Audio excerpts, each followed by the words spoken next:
Donc, il nous dit le pasuk Vaitalo ulzaroacha berit kunat olam ta'achat sherkine leloa vayichaper al ben Israël. Donc, sera pour lui et pour sa descendance après lui berit kunat olam, donc l'alliance de la keuna à jamais. Ta'achat en échange, en contrepartie, à sherkine leloav.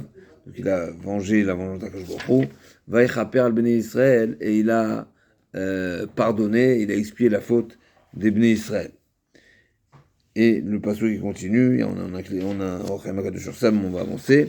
Veshem Israël Amouka Ushayuka et Midianite, Zimri ben Salou, Nasi bet Av Lashimoni. Et le nom de l'homme Israël qui a été frappé avec la Midianite, c'est Zimri ben Salou, qui est chef de tribu Bet Av Lashimoni. On va voir tout de suite, Nasi Bet Av Lashimoni, il y a plusieurs questions qui se posent ici. Mais Shemeisha Mouka Midianite, Kozu Batsur Roshumot Bet Av Be Midianou, et le nom de la femme frappée qui était Midianite, c'était Kozu Batsur, on va voir ce qui Tsur, Rosh Umot Bet Av Be Midianou, il est également un Rosh Umot Bet Av. Donc on a trouvé un petit parallèle entre l'importance du personnage de Israël et à Mavdil l'importance d'une assise de la fille, la Midianite, la femme qui a été frappée également. Elle est aussi Rosh Umot Bet Av. Bet Av, il y avait des familles dans le Shevet Shimon, là Rashi va nous dire. Le Shevet Shimon, il y avait plusieurs familles et donc il était Nasi Bet Av le Shimoni. C'est pas le Nasi de toute la tribu, mais Nasi Bet Av. Alors on dit Rashi, Vaitalo Ulzaro Berit Kionat Olam.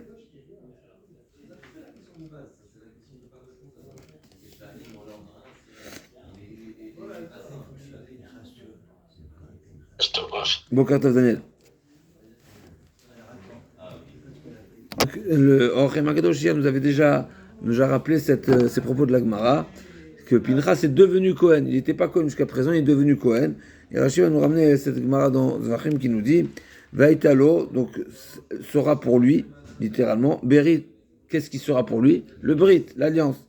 Cette alliance-là, Berit Keunatolam, c'est une alliance de Keuna à jamais. Même si effectivement la descendance de Aaron a déjà bénéficié de ce titre, de ce nom de Keuna,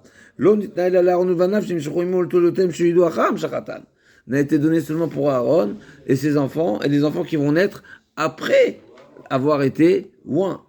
Or, Pinchas, Aval Pinchas, chez Nolad Kodem Lachen, il est né avant l'onction de Aaron et de ses enfants, donc il était déjà présent et lui il n'a pas été loin, donc il n'a pas été sélectionné. Donc jusqu'à présent effectivement, il a son père Cohen, son grand-père Cohen et lui-même n'est pas Cohen. C'est ça la situation de Pinchas. Le père de Pinchas était Cohen. Elazar. C'est le fils de Aaron. Mais il était déjà né. Il était déjà né quand Aaron a été loin. Voilà. Et donc, ceux qui ont été nommés étaient nommés, ceux qui n'ont pas été nommés, pas été nommés.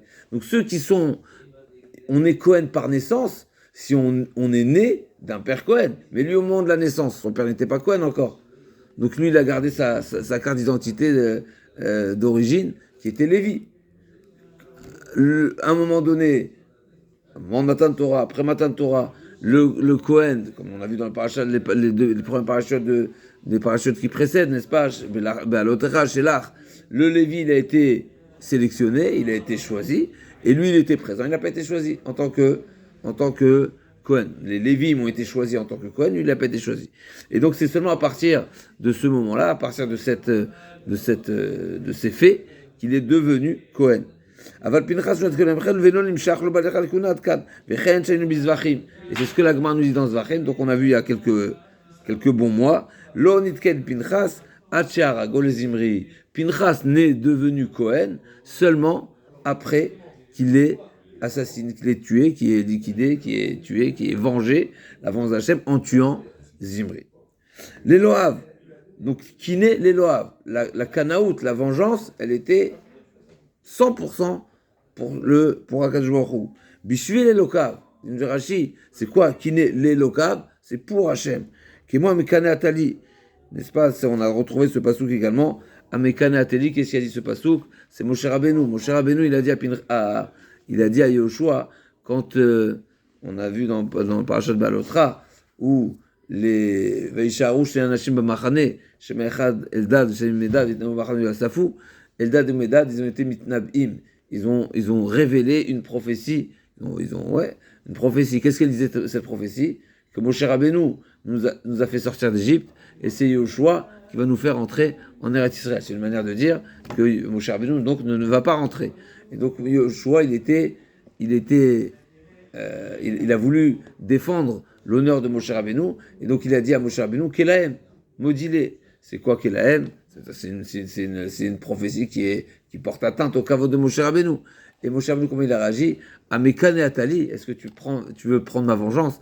Ou miiten veaya, et pourvu que tous les Amachem Neviim, et pourvu que tout le peuple d'Hachem soit des prophètes. Comme ça, Moshe Rabbeinu, il a réagi. Donc Amekane Atali, c'est prendre la vengeance pour moi, à mon avantage, pour mon intérêt, en mon honneur. Vekineti le Tzion, pareil, Bishvil Tzion. Veshem Ish Israël, donc je poursuis dans Rashi. Veshem Israël, le nom du Israël. Bimkom, Bemakom, Sheyeches et Tzadik Lishvach, Yeches Tarasha Lignai. Donc, alors, on dirait que Rashi vient répondre ici à une question. Pourquoi on a besoin de nous rappeler le nom de l'assassiné, donc du fauteur? Alors que, et là je rajoute la question qui va être posée par le Rochem Akadosh, alors que dans la paracha précédente, on n'a pas parlé du nom du fauteur. C'est marqué à la fin de la paracha, quand on nous a parlé, quand on nous a raconté les faits, Veine Ish mi ben Israël ba, d'accord, Vayavo Achar Ish Israël, Veine Ish mi ben Israël ba, Vakav Elecha Velenet Abdel, Lene Moshe, ou Lene Koladat B'Israël, Vema Bochim Petacho El Moed. Donc, Veine Ish mi ben Israël ba. Donc il y a un homme des ben Israël, on n'a pas dit son nom. Donc dans Parashat Balak, la fin de Parashat Balak, on voit, la Torah ne nous a pas révélé l'auteur, le nom de l'auteur. Et ici, oui, Rashi, on a l'impression que Rashi vient répondre à cette question, c'est qu'une fois que la Torah elle a mentionné le nom de Pinchas, en nous détaillant qui il était, et son nom n'était pas uniquement pour rappeler qui il était, mais c'est forcément pour le mettre en avant et pour montrer la grandeur de son acte.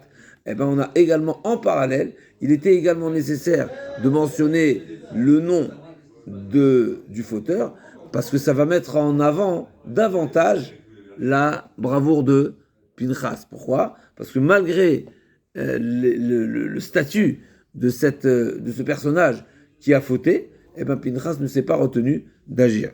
Donc il nous dit, ça c'est pas les mots de Rashi, mais on va voir dans les Mefarshim, d'accord? Ça, c'est le Rehem qui rajoute, dans le Sifter Chamim, le Rehem rajoute ça. Donc, Bimakom Sheches Tatzadik Lishvach, Yeches Tarasha Lignai. Donc, si on traduit littéralement Rashi, c'est du fait qu'on a été là à détailler l'analogie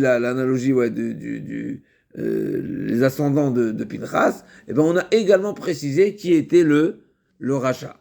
Mais il ne vient pas répondre pourquoi ici, précisément, et pas dans Parashat Balak, qui précède.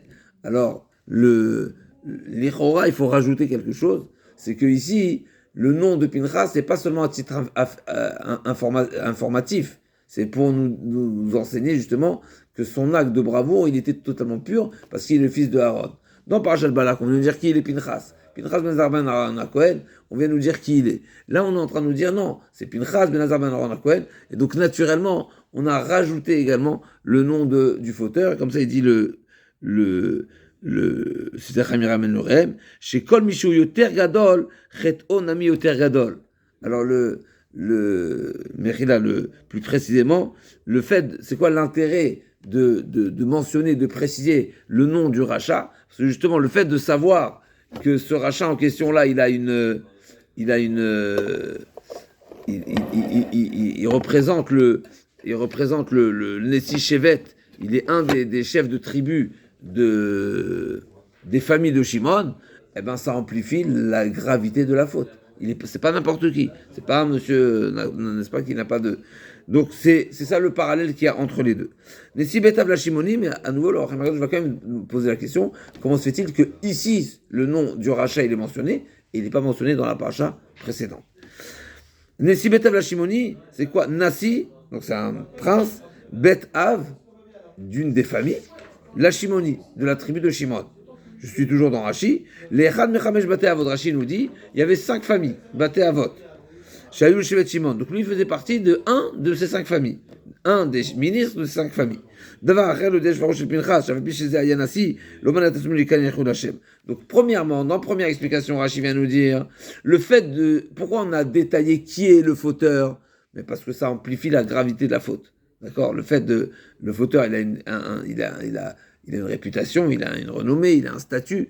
Et ben sa faute est plus importante. Donc c'est ça le parallèle. D'un côté, Pinchas, il est... On mentionne ses ascendants pour nous prouver la grandeur de son acte, et à l'opposé, ça nous, le fait de nous enseigner et nous révéler qui est l'auteur de la faute, ça amplifie également la grandeur de la faute. Et deuxième explication, non. La deuxième explication, c'est en réalité, tout est à l'honneur de Pinchas. Pourquoi on a mentionné le nom du fauteur? Pas pour le fauteur, mais pour Pinchas.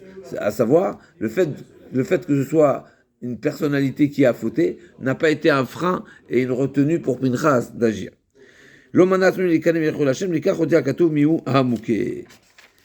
Encore un pasouk.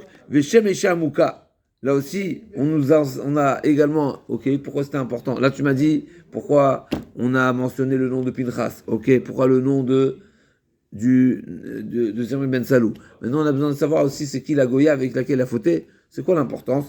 Le Odi Achat Sinatash les Midianim. C'est pour nous enseigner justement combien la haine des Midianim a été prononcée. Chez Ifkiru Bat Melech, ils ont été très capables à livrer et à, n'est-ce pas, abandonner et être mafkir la fille du roi pour avoir des relations de znout, d'accord, qu'aider l'artier Israël, dans l'objectif, bien sûr, de faire fauter le peuple d'Israël.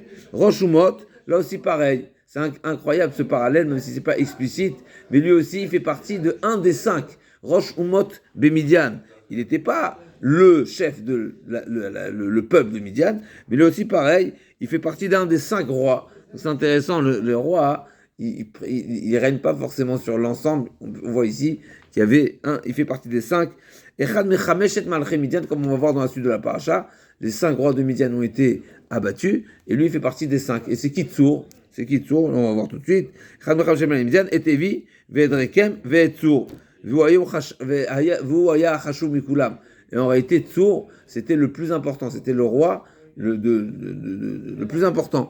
Et au départ, il était en première position, et là, il était mentionné en 3e position, justement parce que les fiches Shenag, Bizon, Basmo, la Fiabito, Menaosh Lishi, le Midrash, il nous dit, le Midrash Tanchuma nous dit, pourquoi dans la paracha, il va être cité en 3e position. En réalité, à l'origine, il était le roi le plus important, le plus noble, le plus respecté, mais dès lors où il a été prêt à livrer sa fille, eh ben il a été dégradé. Bet Av, Chamisha Batav Otani Midian, Efa, Vaefer, Vachanor, Vavida Veldaa. Et donc Rashi nous rappelle que dans Parashat Bereshit, la Torah nous a détaillé les 5 familles qu'il y avait dans la tribu de Midian. Et donc il faisait partie d'un des 5 des rois, une 5 familles. Ok, donc ça c'est Rashi. Ce qu'il nous reste à savoir, et les questions qu'on va voir qui sont soulevées entre autres par le Rachem Akadosh, si on reprend le pasuk Yud Gimel déjà, donc Vaitalol Zawa Chaveret Kunatolam, il nous dit le Rachem Akadosh, Tachat Asher Kineloka Vaichaper. Donc il y a 2 éléments, on voit depuis le début de la paracha. Il y a 2 éléments dans ce que Pinchas a pu faire. Il y a cette vengeance, il y a le fait d'avoir atténué et retenu la colère d'Akadosh Baruch Hu, qui en soi, ça fait du nachat roach Akadosh Baruch Hu. Et deuxièmement, Vaichaper al ben Israël. La deuxième chose, c'est qu'il a pardonné, expié la faute de Israël. Nous dit le Rachem Akadosh, Yud Gimel. Vaichaper, Natan tam lema shebachar lo ya les akot akiuna et Pinchas b'torat matana me'Hashem. Donc le Rachem Akadosh, il va reprendre ce qu'il avait déjà développé dans le pasuk précédent.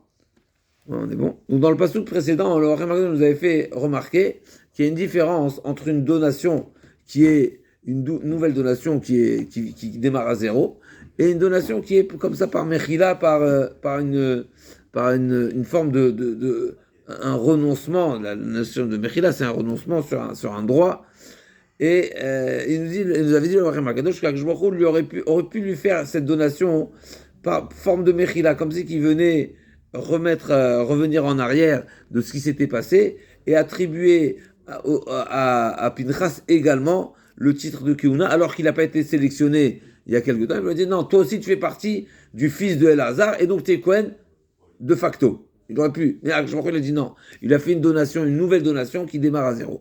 Et c'est le Rachem Akadosh, je me dis, même si de manière générale, une donation de facto, elle a plus d'avantages qu'une nouvelle donation, qu'un nouveau don, malgré tout, Akadosh Baruch Hu, il lui a fait de cette manière-là pour montrer qu'il avait sa chashivut, qu'il avait son importance.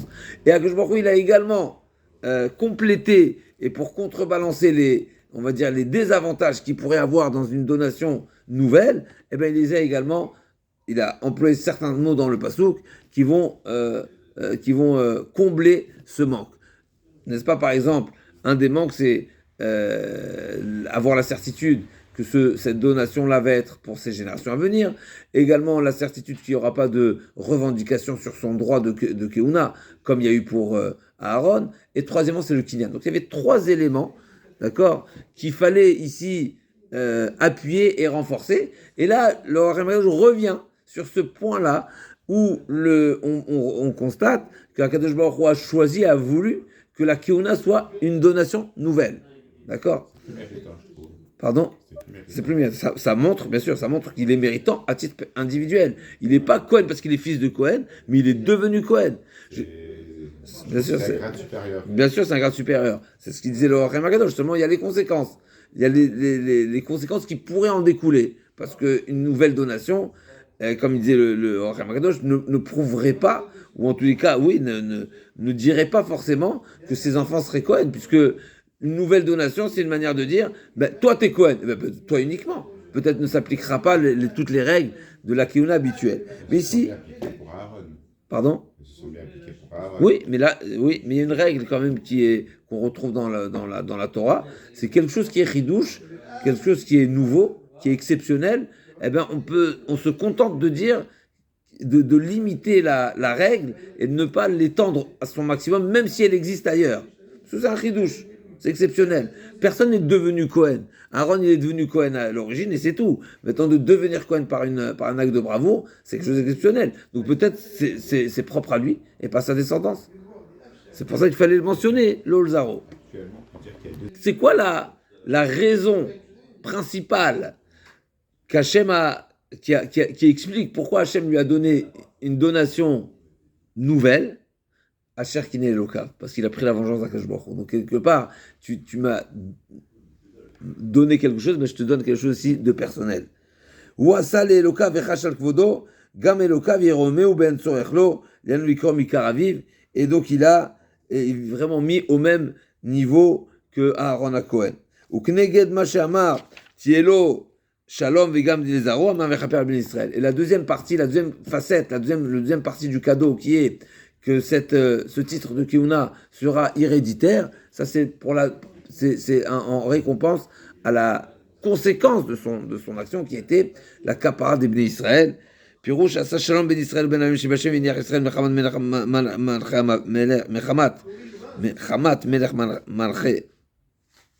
malachei mavet lazil u'berut shalom mehem. Du fait qu'il a stoppé le malach hamavet. Et donc ça a créé de la paix entre le peuple d'Israël et le Créateur, mais lui aussi il aura une récompense qui sera héréditaire. J'ai l'impression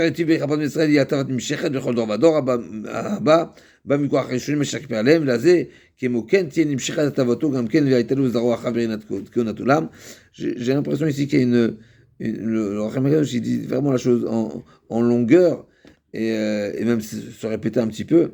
Mais en tout cas, donc la bonté qu'il a fait envers les Bnei Israël, c'est une bonté qui se perpétue, Chazak. Alors pareil pour Vechol Dorvador, toutes les générations à venir, Bamikor Hashem Shakipé Alehem, par le mérite qu'il a expié les premiers, d'accord, c'est l'expiation des premiers, va donner comme conséquence une suite des générations à venir et perpétuelle. Alors là aussi pareil, le Mida Kenegé Mida, le donnant, il est également à ce sujet la Zé Kemoket Ibshechan et Tavatul Gamken. Donc en réalité, parce qu'on peut se poser la question, les enfants c'est vrai que nous, on pense que c'est évident, t'es Cohen parce que t'es fils de Cohen, etc. Donc Pinchas est devenu Cohen, ses enfants aussi. Mais à nouveau, il faut reprendre l'idée principale. L'idée principale, c'est que ce titre de Cohen, il est exceptionnel. Donc, normalement, il aurait pu très bien obtenir un type de cadeau comme celui-ci qui soit Cohen, lui, et pas ses enfants. Il nous dit, non, la raison la Torah nous révèle, Vayechaper al ben Israël, le fait d'avoir expié la faute des ben Israël, et cette expiation, elle est perpétuelle, et bien lui aussi va bénéficier d'un cadeau qui sera perpétuel. Ubeder remez idber apid ivrem, chamrou Pinchas ou Eliaou, asher otil vatel Israël bagalot acharon. En plus de ça, on pourra trouver une allusion, puisque la Gemara nous dit que Pinchas ou Eliaou, c'est qui Eliaou Hanavi? C'est Pinchas lui-même. Donc Pinchas ou Eliaou, il n'est pas décédé, et c'est lui qui sera responsable, qui nous annoncera la bonne nouvelle, qu'on attend impatiemment de la Géoula.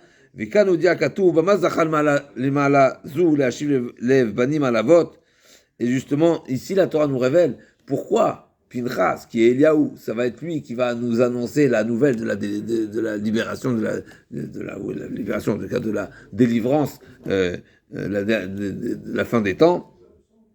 C'est justement parce qu'il est à l'origine du shalom, il est à l'origine de l'expiation, et donc du shalom, et donc c'est lui qui symbolise le shalom en nous annonçant le shalom également par la Géoula,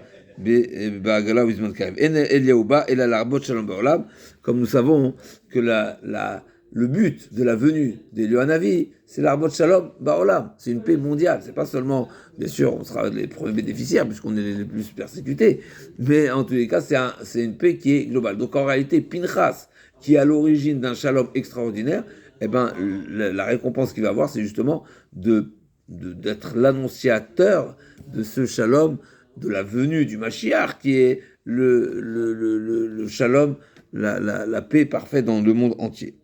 Eliaou, il descend de Pinchas. C'est Pinchas. La suite donc d'après ce remez, là, c'est une allusion, bien sûr. Ve'omo Pinchas eshiv bekano kafal omar shte kenaot. Bekano et kinati. D'accord, Bekano et kinati. Donc il a vengé ma vengeance. Finalement, c'est un doublon, même si des fois il y a des doublons, c'est la manière de dire les choses. Mais il nous dit, BDR Remez, il y a quand même une allusion ici. Ça fait allusion à deux vengeances, à deux temps. Il y a cette fameuse histoire qui est dans le désert avec la faute, la vengeance suite à la faute de la Zimmerman Salou. Et il y a également au temps de Achav que Omro Kano Kinetil Hashem, il a demandé, justement, il a souhaité venger, c'est Eliaou. Donc si Pinchas c'est Eliaou, on comprend qu'en réalité Pinchas, il y a déjà ici l'allusion de la deuxième vengeance. Il a vengé l'honneur d'Akadosh Baruch Hu une deuxième fois, au temps de Achav. Et Gamsham Kafalomar Kano Kineti, là-bas aussi également, on retrouve ce terme-là de Kina qui est doublé. C'est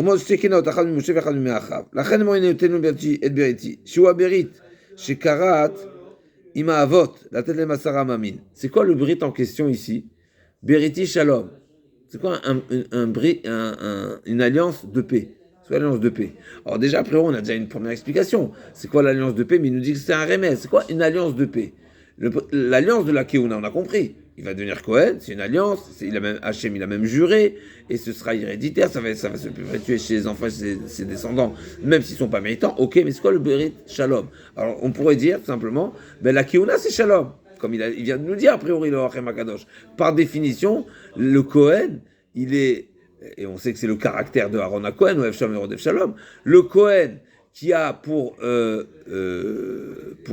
sa mission et son rôle est d'offrir les corbanotes et particulièrement le service de Kippour qui n'était effectué uniquement par le Kohen Gadol, eh ben, l'expiation crée un shalom entre le Créateur et le peuple d'Israël. Mais ici, non, en réalité, ça parle d'une autre alliance, qui est l'alliance du Shalom. C'est quoi l'alliance du Shalom? C'est la fin des temps, on va mériter, Bezrat Hashem, la terre qui a été promise à Abraham Avinu, à savoir, c'est pas la terre des 7 nations, mais la terre des 10 nations.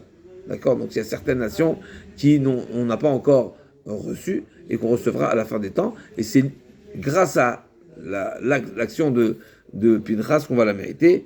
Velazi Kereberita Shalom, qui Azie Shalom Bekol Olam. Incroyable. Donc c'est en nous offrant ces terres-là, ces régions, qu'il y aura du Shalom, dirtiv, ou para Vadov Tirena. Et comme le pasteur qui dit, à la fin des temps, donc il y aura une paix mondiale, à tel point que même les bêtes, la bête sauvage et la bête domestique, pourront brouter dans le même pâturage. L'oyarevu ashritu, il y aura plein de... C'est incroyable, parce qu'on sait que les bêtes, chaque animal, il a son... n'est-ce pas, il a son... on appelle ça, son alimentation, d'accord? Donc s'il a son mode de vie, on dirait qu'il y aura une transformation, tout sera shalom, et il y aura le ashritu, il n'y aura pas de mal, il n'y aura pas de dégradation. Beridze yelo, qui huze asher yaset adavarazé, veshiv levat albanim. Et ce sera lui, le réalisateur de cette paix, à nouveau, c'est Pinchas, c'est Eliaou, c'est lui qui va mener cette paix dans le monde entier. Donc c'est ce que le pasuk nous dit. Là, pour le shalom, il nous fait remarquer le Hachem Akadosh, quand on a parlé de la Keuna, d'accord, le brit de la Keuna, l'alliance de la Keuna, c'est marqué Vaitalo ou le Zaro Acharav. L'alliance, elle est aussi bien pour lui que pour sa descendance après lui. Donc tout le monde va mériter ce titre de Keuna. Alors que le brit Shalom, c'est seulement pour lui. Il y en a un seul. Pinchas ou Eliaou, c'est lui, Pinchas, c'est lui Eliaou, et c'est lui qui fera régner la paix dans le monde entier, lui uniquement. Pas sa descendance, c'est lui-même.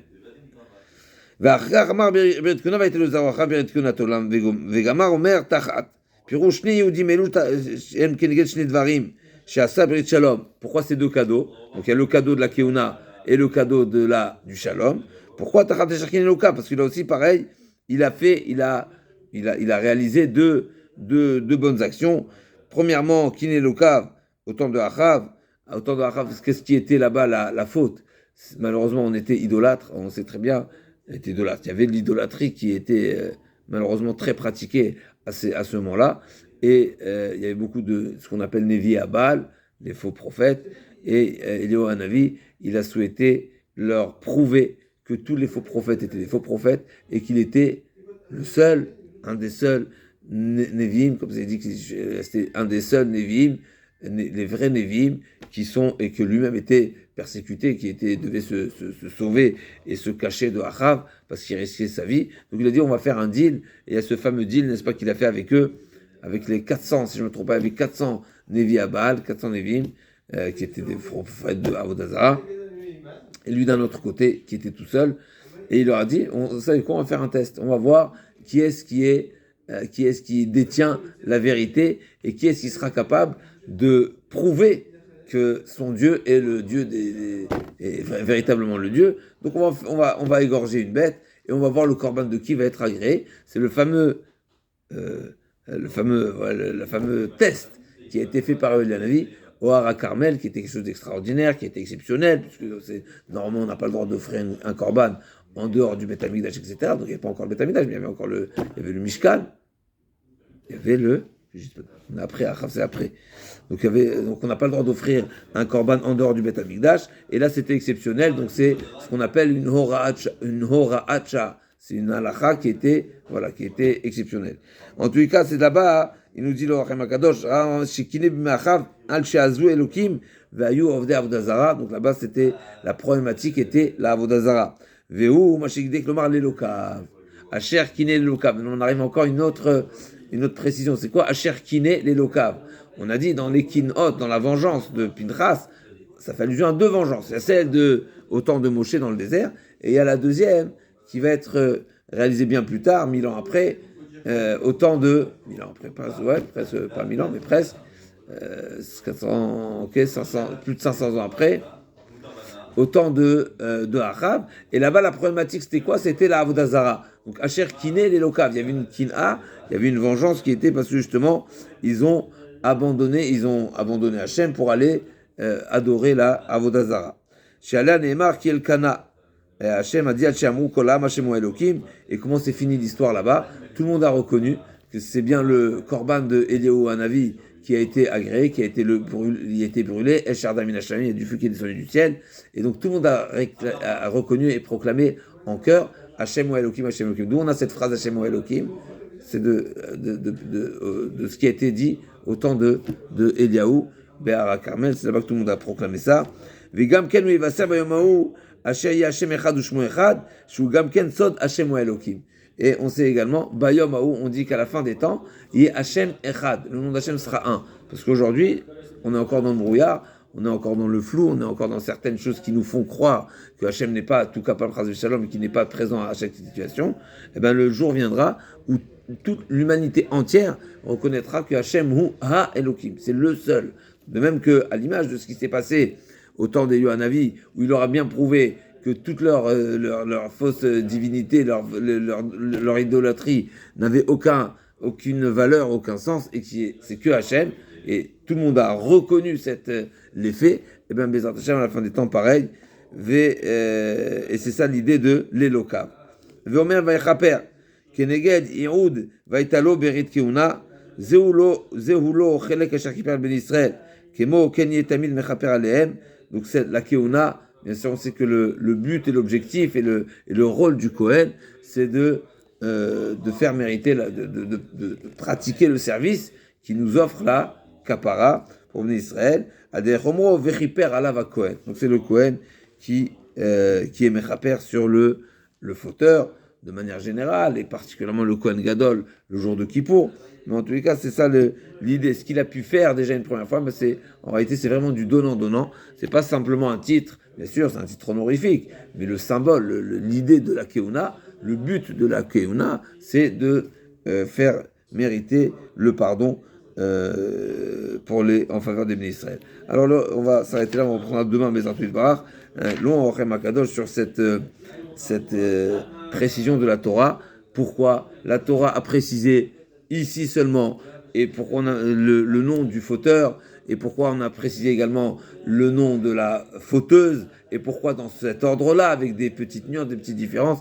On va voir des chidushim extraordinaires du Ochem Akadosh sur la suite des psukim, et ce sera probablement un complément à la question de Rashi, en tout cas la remarque de Rashi, c'est essentiellement cette question-là qu'il faudrait répondre. Comment se fait-il que la Torah a rappelé le nom du fauteur ici dans cette paracha et pas au moment des faits?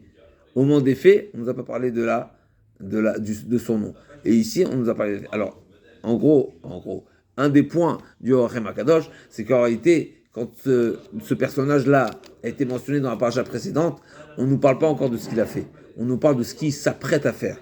Et bien, tant qu'on s'apprête à faire la chose, même si on s'apprête à faire quelque chose de terrible, on ne porte pas le nom qui représente la gravité de la faute tant que la faute n'a pas été commise.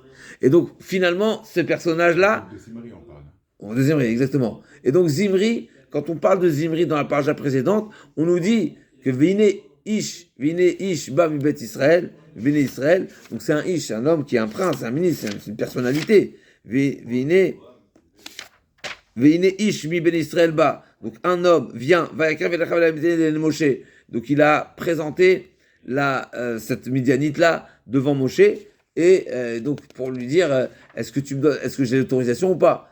Et donc les négociations se réveillent Maborim Betaro El Moed, et bien sûr c'était agressif, c'était avec manque de respect de Moshe. Mais en tous les cas, à ce moment-là, on nous mentionne pas son nom, parce que justement, bien sûr qu'il s'apprête à faire quelque chose de terrible, mais finalement, tant qu'il n'a pas fait, il s'appelle Ish. Alors, c'est intéressant, parce que dans la suite, on va nous parler dans Parashat Balak toujours. C'est marqué que Pinchas les a tués. Et là aussi, on ne les a toujours pas mentionner son nom, mais à nouveau ça va être dans cette direction-là, on verra ça demain, dans le Racham HaKadosh, qui va nous dire que c'est uniquement après que la faute soit réalisée, que son nom va être mentionné, et malgré tout, malgré la bassesse de l'homme après la faute, il garde toujours une certaine valeur, puisque il y a toujours la tchouva possible, peut-être qu'il a fait tchouva, peut-être qu'il a toujours une flamme en lui, mais par rapport à la note Midian, ça c'était totalement, il n'y avait aucune retenue et aucune valeur qui est au préalable, et donc son niveau il est inférieur, même si effectivement c'est une même avéra qui a été commise, mais on pourra remarquer dans les mots qu'il y a une différence quand même entre les deux noms qui sont mentionnés. On revient demain sur ça.